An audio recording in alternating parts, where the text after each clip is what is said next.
అటు ప్రస్తుతం పెద్దపల్లి పర్యటనలో సీఎం రేవంత్ రెడ్డి పాల్గొన్నారు. ఇప్పుడు లైవ్ చూద్దాం.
పర్యవేక్షిస్తూ వస్తున్న ఆనరబుల్ సీఎం,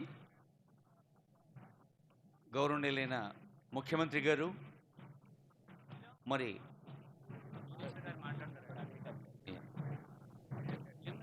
ప్రజాపాలన ప్రజా విజయోత్సవ హర్షోత్సవ సందర్భంలో తెలంగాణను కర్షకోత్సవంగా మలుస్తున్న వ్యవసాయ శాఖ మంత్రులు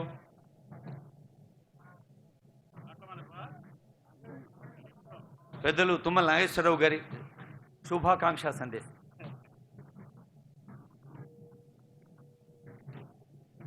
గౌరవనీయులు,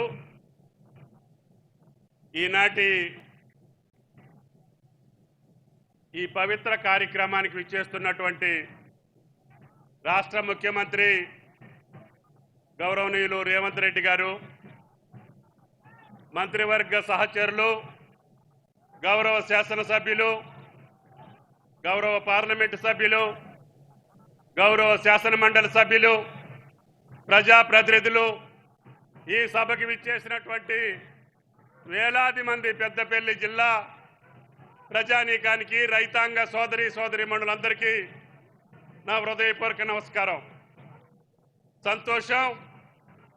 ఈ రాష్ట్రానికి అన్నపూర్ణగా వెలుగొందుతున్నటువంటి పెద్దపల్లి జిల్లా భారతదేశంలోనే అత్యధికంగా వరి పంట పండించేటటువంటి జిల్లాగా, అందరికీ అన్నం పెట్టేటటువంటి రైతాంగానికి చేతులెత్తి నమస్కరిస్తూ ఈ జిల్లా రైతాంగం పట్ల, ఈ రాష్ట్ర రైతాంగం పట్ల మీరు కోరుకున్నటువంటి ప్రభుత్వం, మీరు ఆశించినటువంటి ప్రభుత్వం, మీరందరూ కావాలనుకున్నటువంటి ప్రభుత్వం రేవంత్ రెడ్డి గారి నాయకత్వాన ఈనాడు తెలంగాణ రాష్ట్రంలో కొలువుదీరింది.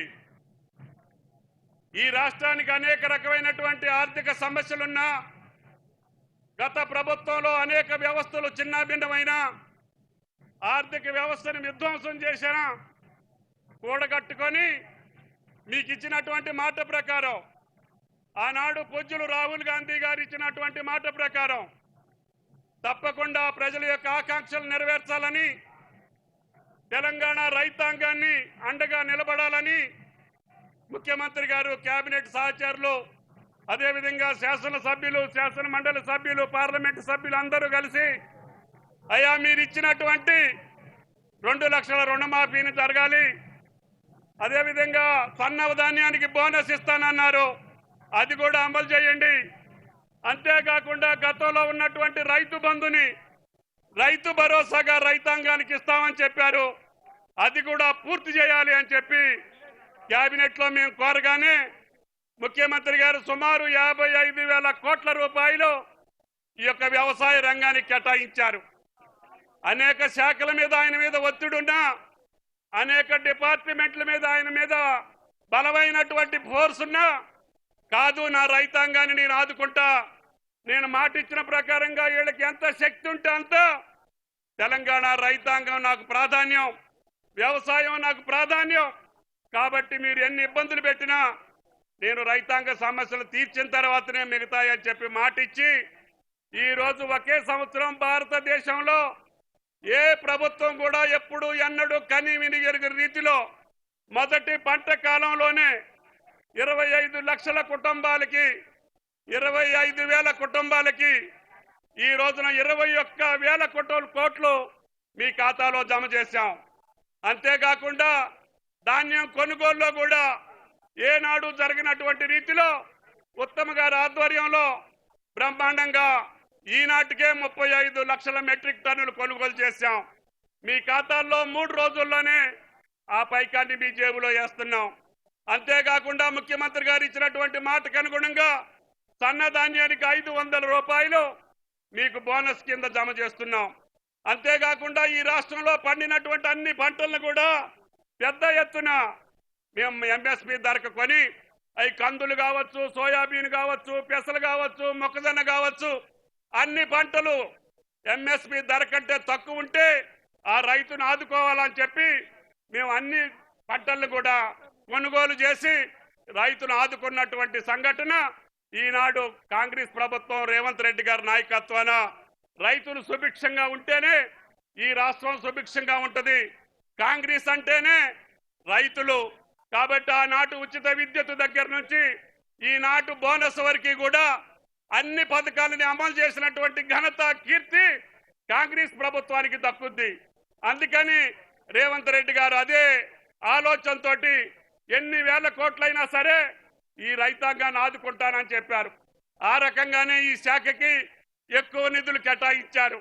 ఏనాడు కూడా బడ్జెట్లో ఇంత పెద్ద మొత్తాన్ని వ్యవసాయ శాఖ ఇచ్చినటువంటి చరిత్ర ఏ రాష్ట్ర చరిత్రలో కూడా లేదు.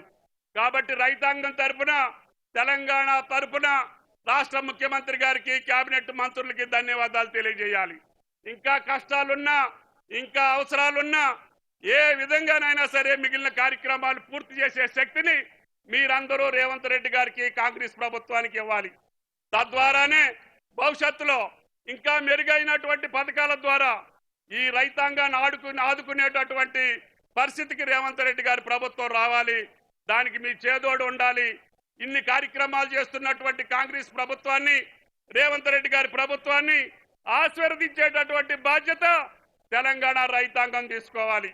ఈనాడు ఎక్కడా లేనటువంటి పంట పండించినటువంటి మీకు చేతులెత్తి నమస్కరిస్తూ, ఈ జిల్లా నీటి వనరులు కలిగినటువంటి జిల్లా, అత్యధికంగా వరి పండించేటటువంటి జిల్లా. మీకు తెలుసు, ఆయిల్ ఫామ్ గురించి కూడా మానకొండూరులో ఇప్పటికే మొదలుపెట్టారు. 3 సంవత్సరాలు కాకముందే ముత్తారెడ్డి గారికి పంట వచ్చింది.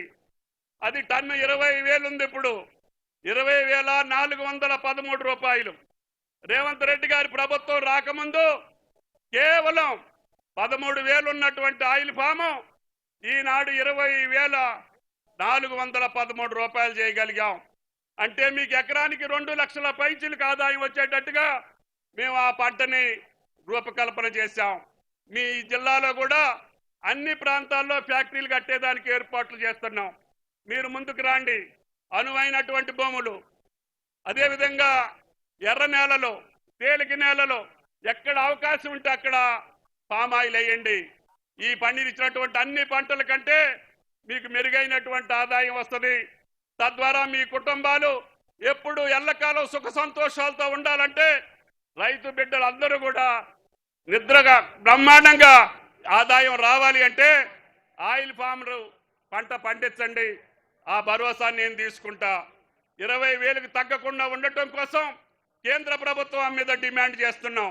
20,000 తగ్గితే కేంద్ర ప్రభుత్వం భరాంచేటట్టుగా దక్షిణాది రాష్ట్రాలు అన్నీ కలిసి కేంద్రం మీద ఒత్తిడి తీసుకొస్తున్నాం.